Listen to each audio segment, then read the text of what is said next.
भ्रष्टाचार के मुद्दों को लेकर बीजेपी ने आज राज्यसभा में प्रश्नकाल को बाधित किया और इसकी वजह से सदन की कार्यवाही स्थगित करनी पड़ी। अधिक बातचीत करने के लिए हमारे साथ हैं बीजेपी के राज्यसभा सांसद प्रकाश जावड़ेकर।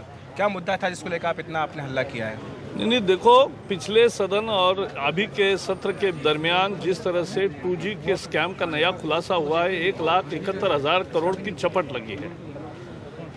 कॉमनवेल्थ का घोटाला सामने आया, आदर्श का घोटाला सामने आया, और इन घोटालों पर बात करना चाहते हम, और केवल फिजूल चर्चा नहीं। इसमें सीबीआई और बाकी बहुत सारी एजेंसियां जांच कर रही है, उसका कोई मतलब नहीं है, क्योंकि इनकी विश्वसनीयता समाप्त हो चुकी है।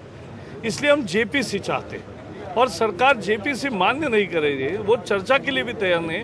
जैसे भ्रष्टाचार का नाम लेते हैं तो वो उनकी सुध उड़ जाती है, तो बौखला जाते हैं कांग्रेस वाले।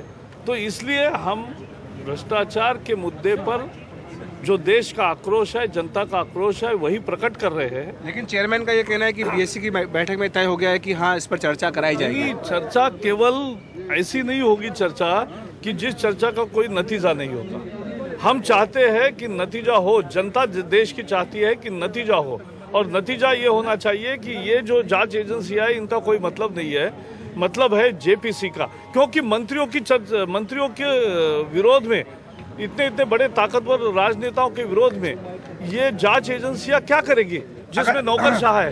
तो इसलिए हम चाहते हैं कि जेपीसी हो, सरकार ये मान्य करे, अगर तुरंत सदन चलेगा। अगर जेपीसी की मांग नहीं मानी जाती तब तक आप सदन नहीं चलने देंगे?